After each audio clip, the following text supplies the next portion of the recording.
안녕하세요. 저는 사연을 들으며 일상의 즐거움을 찾는 50대 여성이에요. 영상 쪽 일을 하고 있어서 영상으로 사연을 담는 일은 해봤지만 이렇게 음성으로 사연을 보내는 건 이번이 처음이라 저도 괜스레 설레고 떨리네요. 저는 제 아버지가 겪은 일이 어쩔 수 없던 일이었다고 생각하고 마음속 깊이 묻어두며 살아왔는데요. 사실 그렇게 묻어둘 일이 아니라고 생각이 들더라고요. 저희 아버지 참 멋있고 다정한 분이었는데 여러분들께도 소개하고 싶어요. 여러분들도 혹시 마음속 깊이 꺼내놓지 못하는 이야기가 있으신가요? 저는 요즘 주변 사람들에게도 이렇게 사연을 통해서도 이야기를 하며 슬픔을 나누고 기쁨을 배가 되게 하는 삶을 살아가려 노력하는 중이에요. 여러분들도 혹여 마음으로만 울고 있는 이야기가 있다면 속 시원하게 꺼내놓고 훌훌 털어버릴 수 있으시면 좋겠어요. 마음으로 응원할게요. 이제부터 제가 겪었던 이야기를 시작해 볼게요. 긴 이야기지만 재미있게 들어주시면 감사하겠습니다. 제 어머니와 아버지 두 분은 모두 무명 배우 생활을 꽤 오랜 기간 해오셨어요. 두 분께서는 연극 무대에 주로 오르셨고 텔레비전 프로그램에는 단역으로 짧게 나오는 경우가 많았어요. 아버지께서는 대학에서 전공도 연극 영화를 하셨는데 어머니께서는 고등학교 졸업 이후에 바로 연극 무대에서 배우로 일을 시작하게 되셨다고 해요. 같은 분야의 일을 하셨던 두 분은 고되고 힘든 연기 생활과 연극 무대라는 공통점을 배경으로 애정을 키우셨더라고요. 아버지는 연기와 연극에 대해 대학에서 전공까지 하며 배웠다고 해서 극단에서 아버지에 대한 대우가 남달랐다고 해요. 하지만 어머니께서는 처음부터 배우를 하시기보다는 연극 홍보용 포스터를 그리고 칠하고 만들어서 사람들한테 홍보하는 소위 말하는 삐끼 역할을 하기도 하고 연극 무대의 소품을 만들고 무대의 뒷배경을 만들기도 하는 잡일들을 오랫동안 했다고 해요. 그래도 자신의 꿈을 이루는 과정이라 생각하고 누구보다 땀 흘리며 열심히 극단에서 일을 했고요. 그런 어머니의 진가를 알아보신 아버지께서 어머니를 배우로서 추천을 하시고 서로 상대 배우로서 역할을 하며 연기를 하기도 하며 마음을 키우기 시작하신 것이었죠. 저희 부모님 두 분의 순수한 러브스토리 텔레비전 드라마에서나 나올 법하지 않나요? 저의 어린 시절부터 어머니 아버지 두 분은 모두 연극, 드라마, 영화 분야에 다양하게 관심이 많으셨기에 저도 자연스레 그쪽 분야에 대한 관심이 끊이질 않았어요. 한마디로 연기에 일찍 눈을 뜨게 되었던 거죠. 하지만 제 관심과 열정에 부모님은 걱정을 하시더군요. 이 분야가 쉬운 분야가 아니라는 것을 몸소 겪으셨던 분들이셨고 사실 저도 부모님을 통해 보고 들어온 얘기들이 많아서 쉽지 않은 길이라는 것을 알고 있었어요. 그리고 저희 집 형편을 생각해봐도 그러했죠. 연예계는 한두 명의 소수나 스타만이 반짝 뜨고 그 외에 대다수 사람들은 먹고 살기도 참 팍팍하게 힘들다는 것을 직접 옆에서 보며 자라왔기 때문이에요. 은하야, 그래도 연기가 하고 싶어? 진짜 힘들걸? 배고프고 힘든 순간이 예쁘고 신나는 순간들보다 훨씬 많을 거야. 응, 엄마, 그래도 나 연기할 거야. 엄마 아빠 보면 힘들어도 연기하면서 행복하잖아요. 그니까 포기 안 하고 연기하고 있는 거고. 어이구, 그래. 우리 은하 큰딸 대견하네. 힘든 길이라는 것을 알면서도 씩씩하게 하려는 마음이 아주 이뻐. 어머니 아버지의 젊은 시절 동료라고 할 수 있는 친구분들 중에서 중년의 나이가 되실 때까지 연극이나 연기 쪽으로 일을 하시는 경우는 정말 드물었어요. 아니, 거의 없다고 말하는 게 맞는 정도였죠. 부부인데 두 분 모두 연기 생활을 하고 계시는 경우는 저희 부모님이 유일한 정도였죠. 어려운 환경일지라도 연기를 계속 꾸준히 하실 수 있으셨던 원동력은 연기를 본업으로 생각하고 열정을 다하면서도 겸업을 하셨기 때문이에요. 아버지께서는 개인 택시를 운전하셨어요. 회사에 얽매여 있지 않아서 자유로이 일할 수 있는 게 참 좋다며 즐겁게 일을 하셨죠. 연기를 하면서 이렇게 일도 할 수 있다는 게 난 참 좋다. 은하랑 지아랑 두 딸이랑 밥도 자주 먹고 놀기도 자주 놀고 그러면서도 일할 수 있는 게 얼마나 좋아. 어머니께서는 시장이나 마트를 돌아다니며 부족한 일손을 돕는 부업 일을 하셨어요. 워낙 고우신 외모와 성실하신 성품 덕에 일을 하는 곳 어디에서도 항상 인기가 좋으셨죠. 그렇게 제 부모님은 누구보다 열심히 살아가시면서 연기를 놓지 않고 지내셨어요. 저는 혈기왕성함으로 무장한 젊은 배우가 아닐지라도 열정이 넘치고 꿈을 포기하지 않는 부모님이 존경스러웠어요. 여느 때와 같이 아버지는 드라마의 조연으로 출연하는 일을 마치시고 새벽까지 개인 택시 일을 하고 계셨어요. 새벽에 트럭이 차선을 넘어와 아버지의 차를 들이받았고 아버지는 차와 부딪히고 가드레일에 치이셨어요. 양심이 있다면 사고 수습은 해야 하는 게 맞지 않겠어요? 저희 아버지 차량은 가드레일에 부딪혀서 차량의 형태도 못 알아보게 되었는데 사고를 낸 사람은 신고도 하지 않고 사고 차량을 몰고 바로 도주를 해버렸고요. 한마디로 뺑소니였던 거죠. 바로 신고라도 해줬더라면 지금의 아버지는 어떠실지 궁금하기도 하네요. 지나가던 차량들이 주춤거리다가 신고를 해줘서 구급대가 출동해서 아버지를 병원으로 이송할 수 있었고 경찰들이 사고 현장을 조사할 수 있었다고 해요. 범인을 찾기 위해 경찰들이 조사를 하고 저희 가족들은 사고 현장 근처에 현수막을 걸어두기도 했지만 역부족이었나 봐요. 하필이면 CCTV 사각지대에서 사고가 날 거라는 생각은 못했겠죠. 범인을 잡지 못한 분한 마음은 둘째치고 아버지께서 급작스러운 사고를 당하시고 병원 신세를 지게 되신 상황이 저희 가족에겐 더 큰 시련이었죠. 항상 가족의 기둥과 같은 분이셨는데 한순간에 이런 일이 일어날 줄 몰랐어요. 저와 동생 그리고 어머니께서 번갈아 가며 아버지 병간호를 했습니다.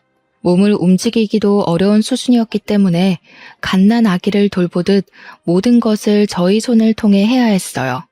식사를 도와드리고 용변 보시는 것까지도 저희의 도움이 필요했죠.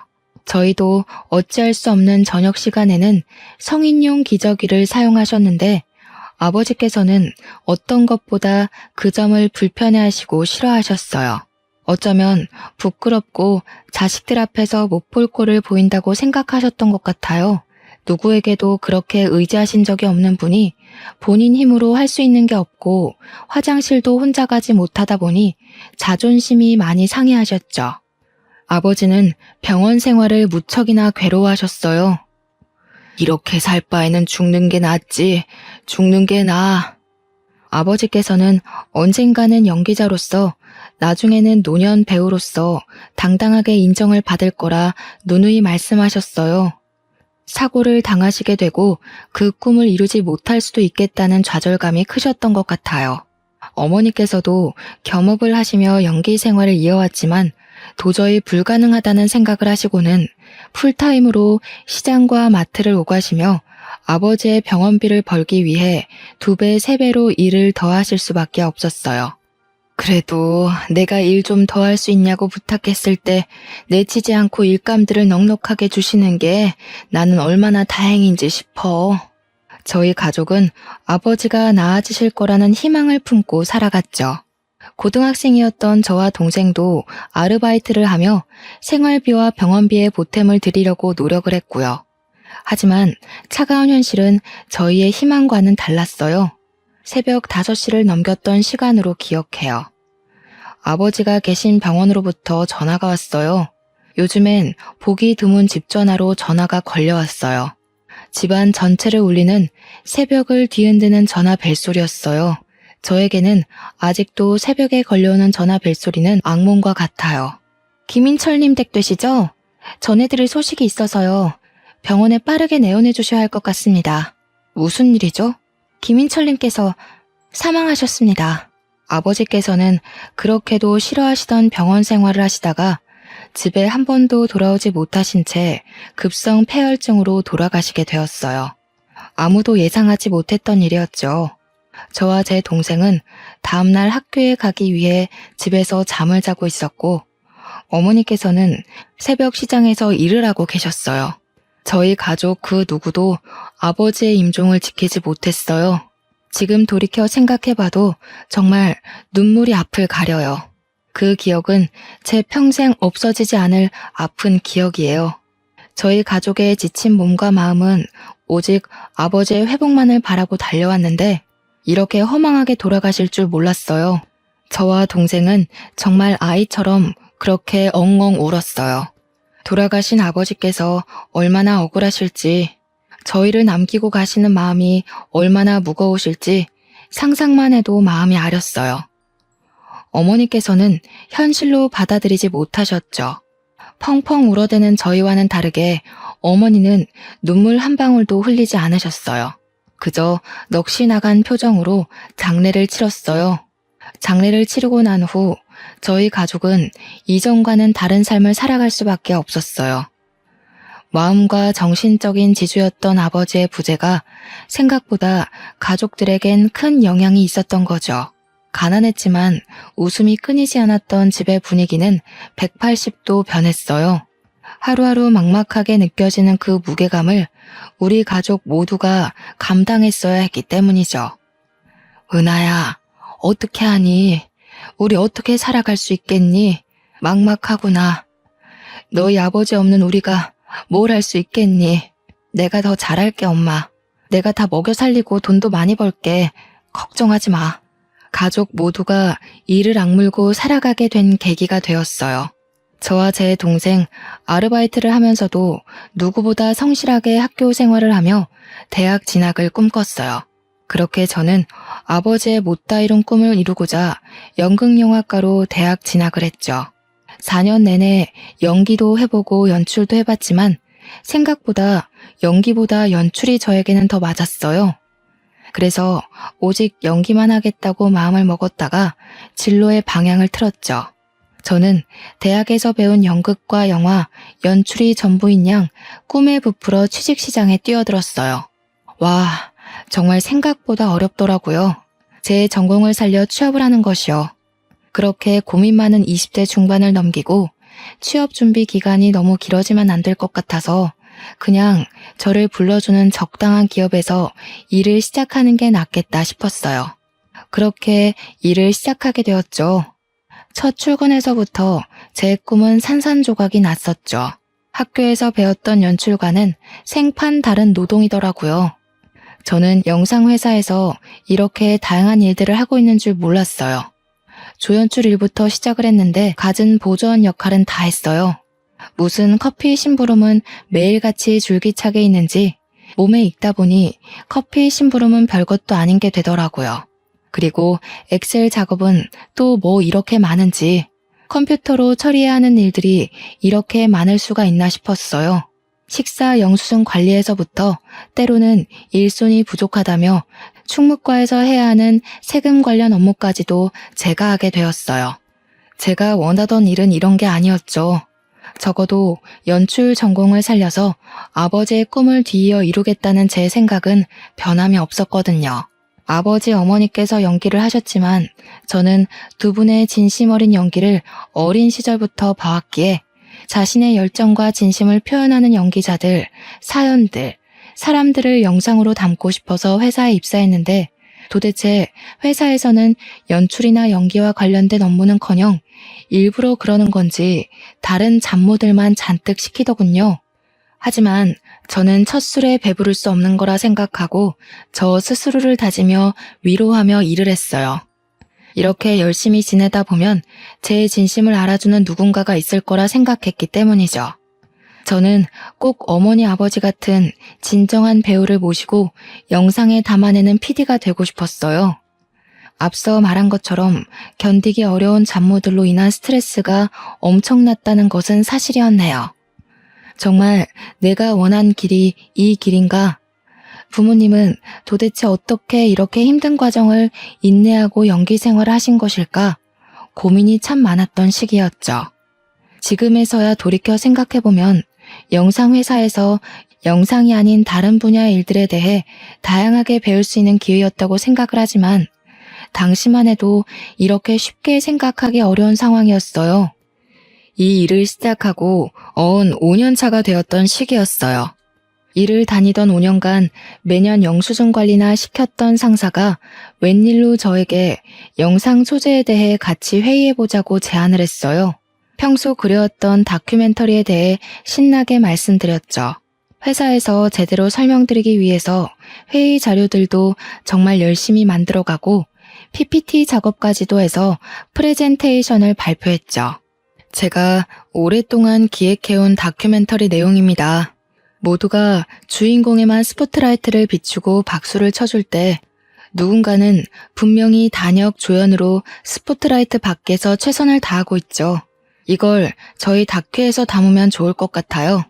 제 열정에 대해 좋게 봐주신 것인지 여태 한 번도 없었던 인물과 장소 섭외에 대해 저에게 완전 일임을 해주셨어요. 아이디어를 더 디테일하게 내면서 어떤 영상 작품을 만들지 즐거운 고민이 시작됐죠.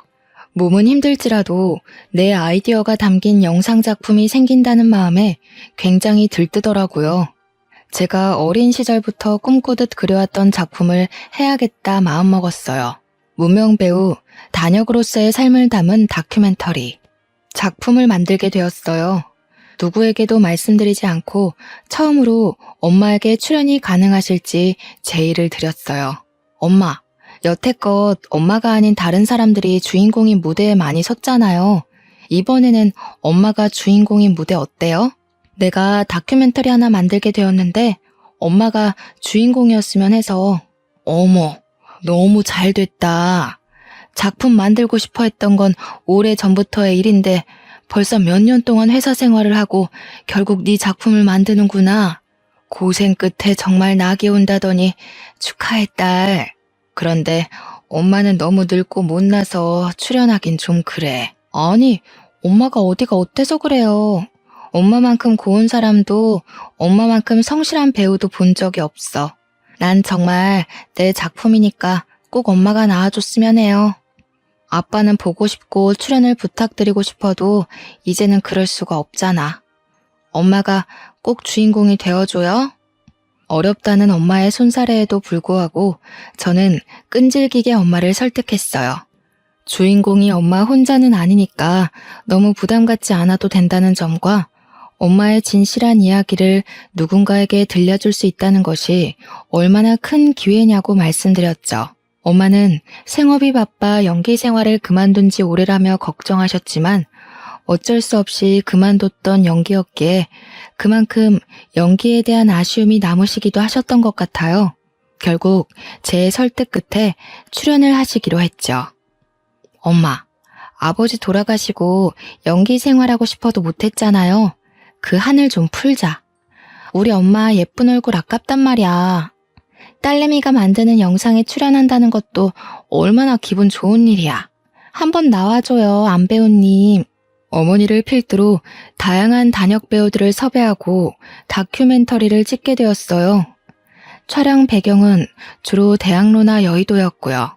연극이나 방송을 짧게 하시는 경우가 많았고 대부분 사업을 하시거나 다른 일을 병행하면서 연기를 하셔서 양해를 구하며 촬영을 하게 되었죠. 아이고, 참 내가 뭐라고 이렇게 또 방송을 타게 해주나. 너무 고마워요. 촬영하시는 분들 고생이 많네요. 은하도 그렇고. 어머니가 주인공인 방송은 처음이시죠? 떨리실 것 같아요. 그래도 최대한 긴장 풀고 편히 말씀해 주세요. 인터뷰 형식으로 진행되다 보니 어렵지 않으실 거예요. 엄마가 겪어온 이야기, 연기에 대한 생각들 솔직하게만 이야기하시면 돼요. 저희 어머니는 주로 인터뷰 형식으로 촬영을 했어요. 이전에 어떤 사연이 있었는지를 말씀해 주셨죠.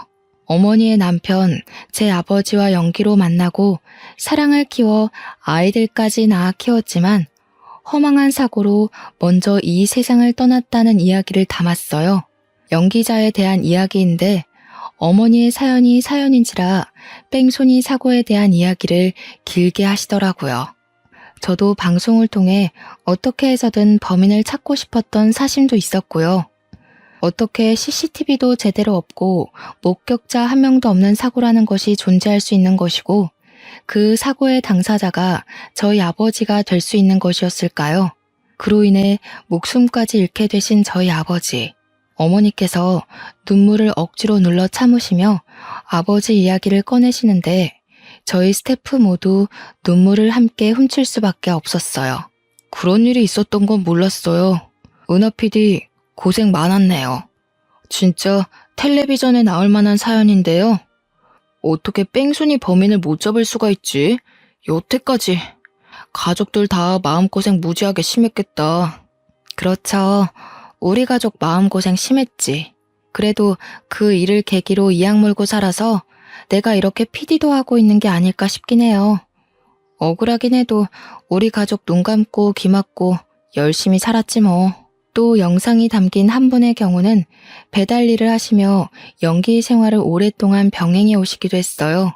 사실 배달 일을 하면 몸도 얼굴도 상하고 정말 필요한 일인데 연기에 대한 열정이 있어도 연기만으로는 도저히 월세만 해도 감당하기 어려울 정도였기 때문이라고 하셨죠.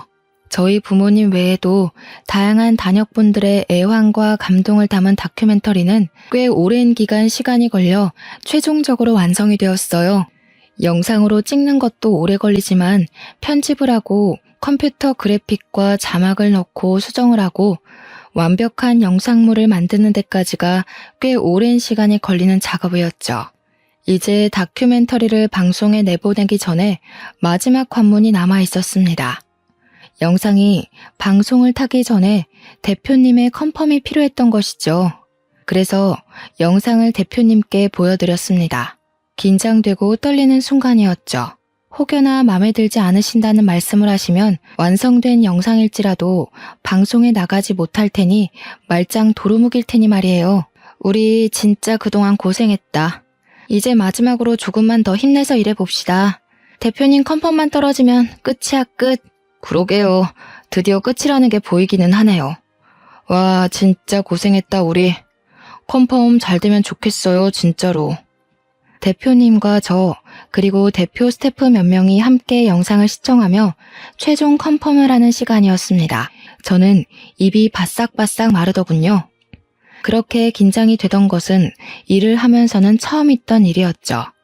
갑자기 당황스러운 일이 벌어졌어요. 영상을 잘 보고 계시던 대표님이 오열을 하시는 상황이 생긴 거죠. 처음에는 당황한 표정을 감추지 못하셨는데 이내 눈물을 터뜨리시더라고요. 이게 무슨 상황인가 싶었죠. 저는 놀라서 입을 다물지 못했지만 대표님께 휴지를 내어드리며 조용히 괜찮으시냐고 영상에 문제가 많다고 생각이 드시냐고 여쭤보았어요. 대표님, 괜찮으세요?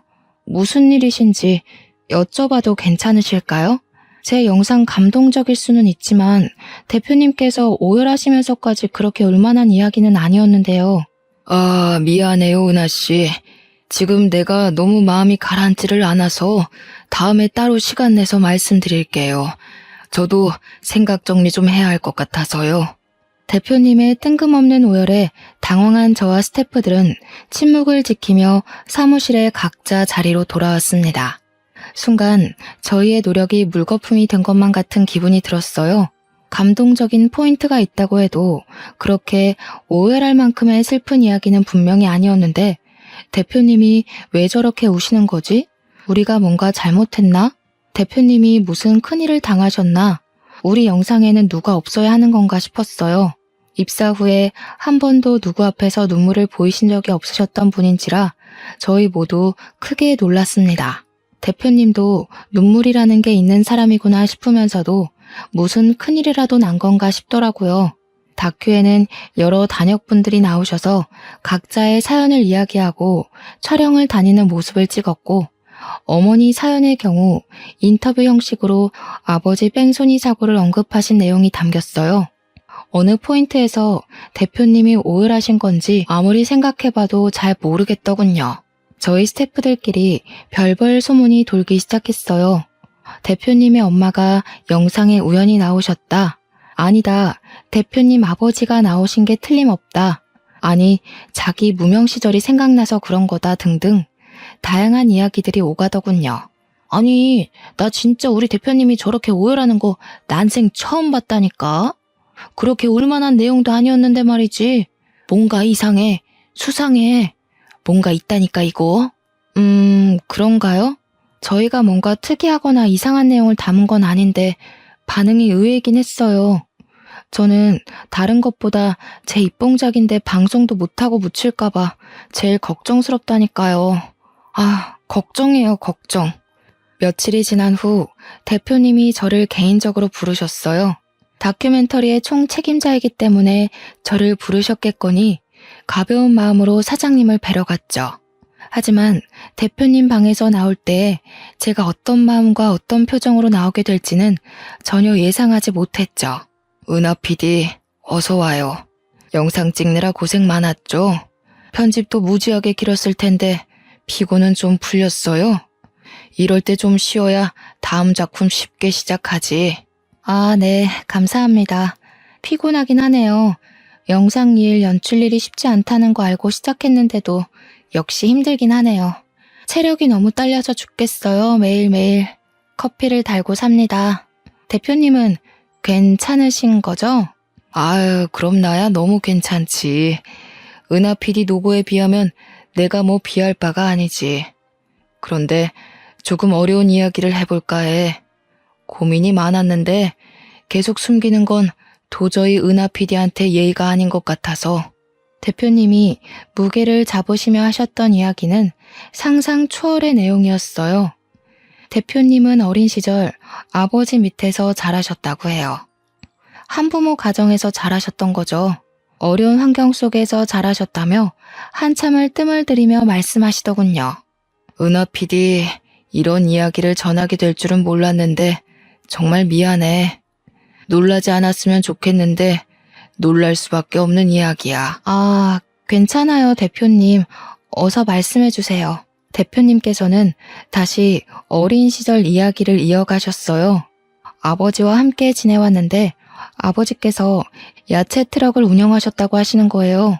아, 그렇구나 듣는데 이런 이야기를 왜 나한테 하는 거지? 의문스럽게 느껴졌어요.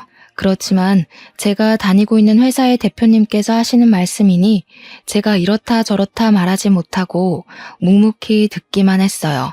야채 트럭, 그런데 그 야채 트럭을 몰고 새벽에 운전하던 중에 아버지께서 사고를 내신 적이 있다고 하시더군요.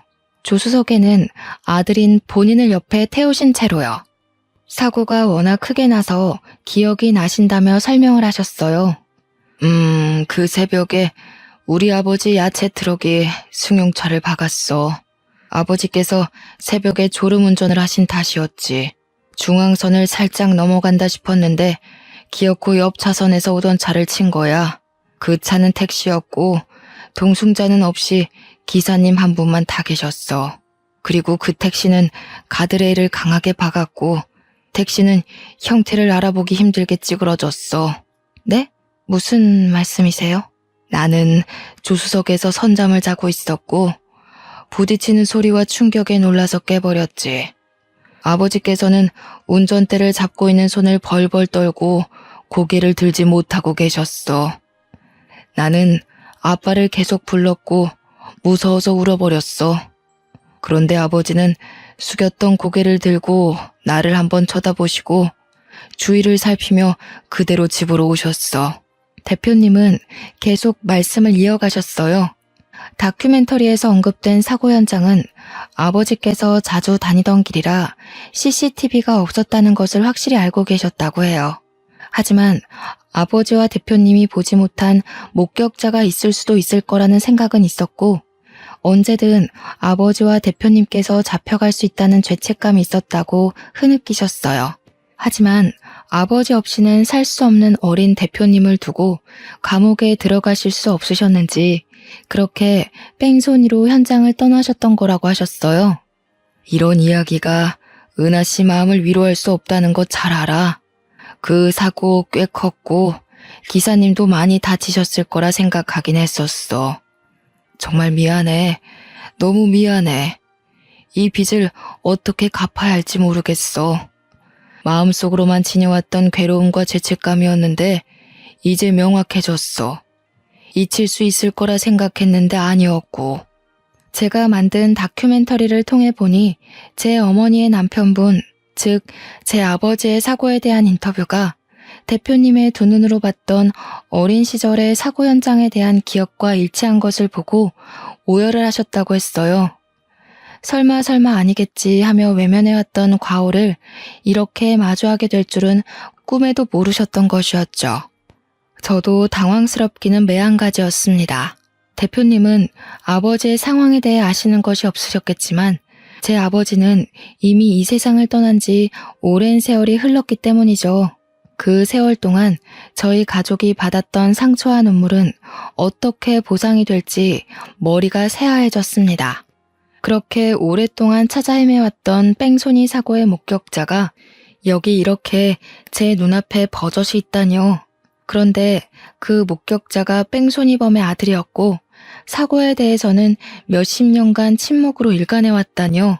대표님이라고 하지만 참을 수 없는 화와 눈물이 뒤섞여 나왔습니다. 억울하고 화가 나서 미칠 것만 같았어요. 성실하고 다정했던 우리 아빠의 삶, 생명은 누가 어떻게 보상해 주겠어요.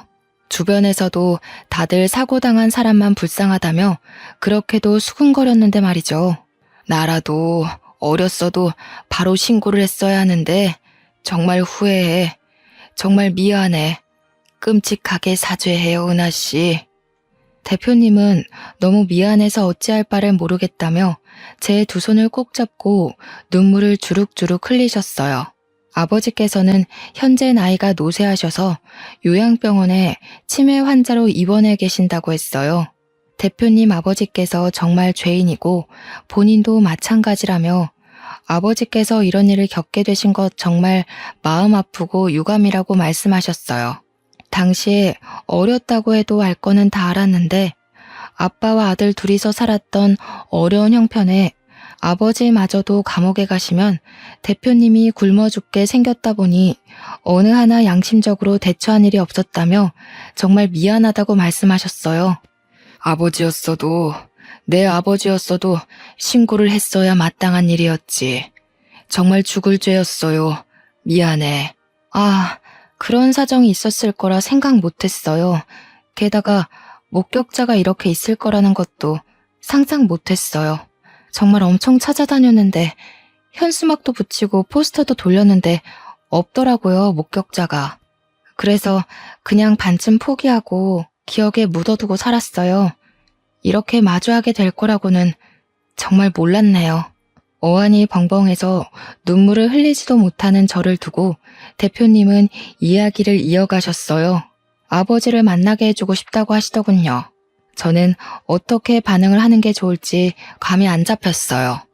좋다고 만나게 해달라고 해야 할지, 아니 괜찮다고 끝까지 죽을 때까지 제 기억 속에 묻어두겠다고 해야 할지요.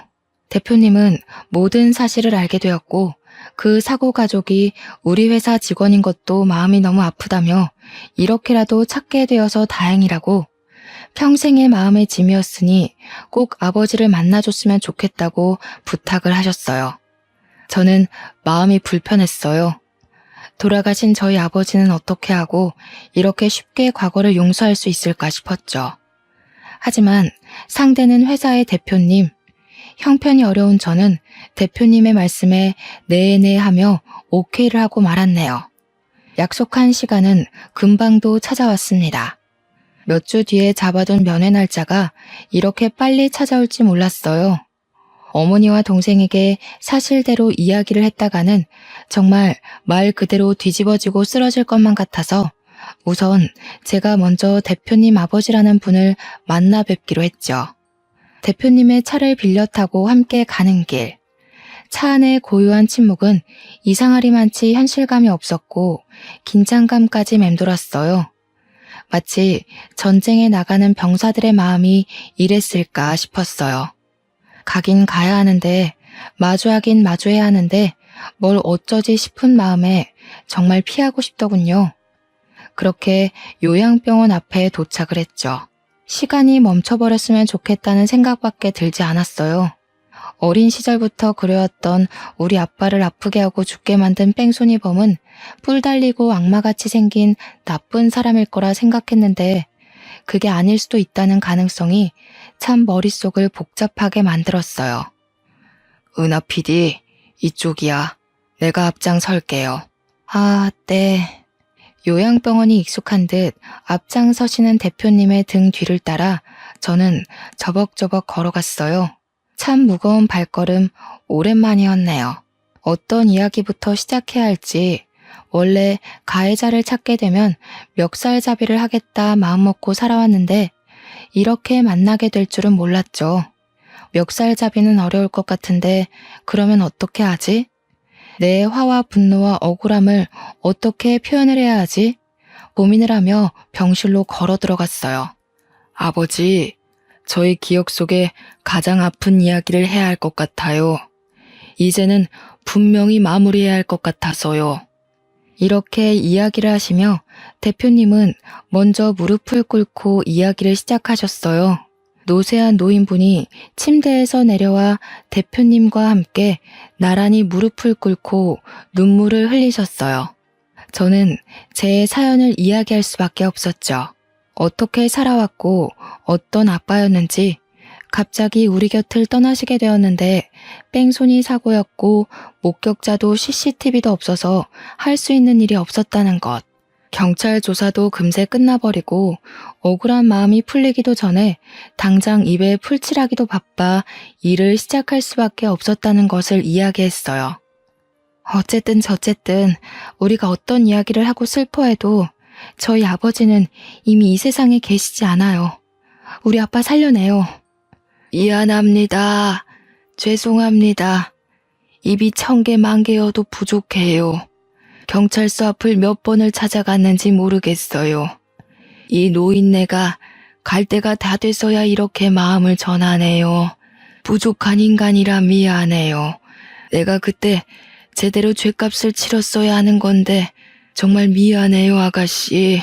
치매가 있다고 하셨는데 제가 전했던 이야기를 들으시고는 옛 기억이 떠오르셨는지 함께 눈물을 흘리시며 진심으로 참회를 하시더군요. 그때로 돌아갈 수는 없다는 것을 알지만 다시 돌아간다면 꼭 당신께서 감옥에 갔을 것이라며 그렇게 바로 경찰에 신고를 했더라면 아버지께서 덜 억울하셔서 돌아가시지는 않으셨을 수도 있을 거라는 이야기를 하셨어요. 말씀이라도 그렇게 따뜻하게 해주시는 게 감사하더군요. 평생을 증오하던 아빠를 죽인 범죄자란 사실이 믿기지 않게 그 진심이 담긴 한두 마디의 말이 사람 마음을 이렇게 어루만질 수도 있구나 싶었죠. 정말 내가 저승에 가서라도 죗값은 달게 받을 거야. 내가 그대들 가족들에게 몹쓸 짓을 했지. 내 새끼만 귀한 줄 알고 살면 뭐하나. 짐승만도 못한 거지. 전벌받고 이렇게 병원에 갇혀 송장처럼 죽은 것처럼 있는 거지. 아이처럼 엉엉 눈물을 흘리시는 모습에 마음이 울리더군요. 저희 아빠가 정말 안타깝고 억울하기도 하고 이 사과와 대화로 모든 것들이 해결되지는 않겠지만 작게나마 실마리가 보이는 듯 했죠. 그동안 마음을 억눌러 오던 짐을 조금은 덜어놓은 것만 같았어요.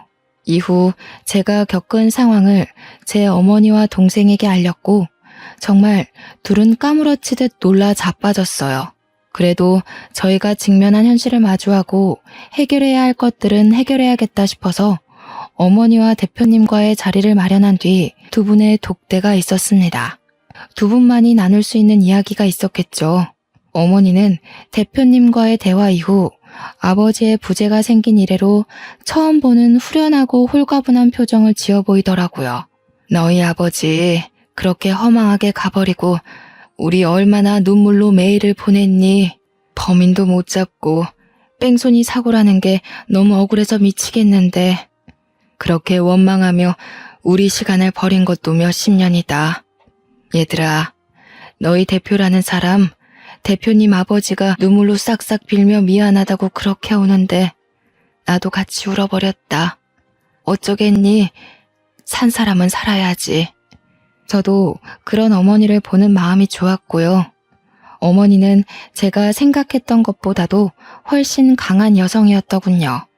대표님과 대표님 아버지라는 사람들이 너무너무 밉고 죽을 만큼 싫었지만 이렇게 사정을 듣고 진심 어린 사과를 듣고 나니 산 사람은 또 살아가야 하는 것이 아니겠냐고 죽은 사람을 어떻게 되살릴 수는 없지 않겠냐며 더 이상 당신네 가족을 원망하지 않겠다며 대화가 끝났다고 했어요.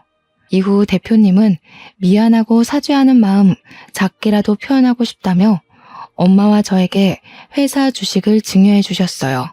미안한 마음 어떻게 표현을 해야 할지 모르겠고 이걸로 되지 않을 거란 것도 너무 잘 알지만 제 작은 마음이니 꼭 받아주세요. 회사 주식인데 그래도 우리 회사 꽤 잘 나가거든요. 알죠? 은하 PD는 알 거야. 미안하고 고마워서 그래. 일개 회사원이었던 내가 갑자기 대주주가 되어버리는 상황이 만들어진 거죠. 회사는 제 생각보다 좋은 곳이었나 봐요. 이후로 쭉 승승장구하며 기업의 크기가 커지다가 대기업에 합병되어 운영이 되었고 저는 그 주식을 팔고 엄마와 동생과 함께 넉넉히 오붓하게 평화롭게 잘 살아가고 있어요. 이렇게 제 긴 이야기는 마무리가 됩니다. 연기하시는 부모님 밑에서 자라며 연기, 연극, 연출에 자연스럽게 관심을 가졌고 운이 좋게도 대학 졸업 후 바로 영상회사에 취업하게 되어 쪼들리는 생활비 걱정은 접어두고 살 수 있었는데 저를 뽑아준 회사 대표님께서 저희 아버지와 이렇게 관련이 있었던 사람이라고는 생각을 못했죠. 어떻게 생각하면 돌아가신 아버지께서 저를 끝까지 지켜주시고 도와주신 게 아닐까 싶어요. 그리고 억울하고 마음 아팠던 아버지에 대한 기억이 이제는 상처라기보단 아물어가는 흉터 같다는 생각이 들어요. 그 흉터를 돌아보면 불쌍한 우리 아빠 생각에 눈물이 앞을 가리지만 그래도 우리가 이렇게 살아갈 수 있는 이유는 아버지시고 우리가 이렇게 다시 잘 살아갈 수 있게 도와주신 분도 아버지라는 생각이 들어요. 아빠가 살아서 우리 가족과 함께 울고 웃을 수만 있으면 다른 소원이 없을 텐데 정말 이제는 아버지에 대해 제대로 작별 인사를 해야 할 때인 것만 같아요. 저의 사연은 이렇게 마무리하겠습니다. 긴 사연을 들어주신 여러분 정말로 감사합니다. 그리고 아버지에 대해 짧은 편지를 남길게요. 아버지, 항상 저희 곁에 함께 하신다는 거 잘 알고 있어요. 힘들 때마다 아버지 생각이 나지만 아버지를 생각하며 제 마음을 다잡을 수 있어요. 아빠, 너무 보고 싶어요. 하지만 저희 가족이 이 세상에서 행복하게 살아가는 것이 아버지한테는 가장 큰 바람일 거라는 생각이 들어요. 아빠, 제 아버지가 되어주셔서 감사해요. 다시 태어나도 아빠 딸이 되고 싶어요. 감사해요. 사랑해요.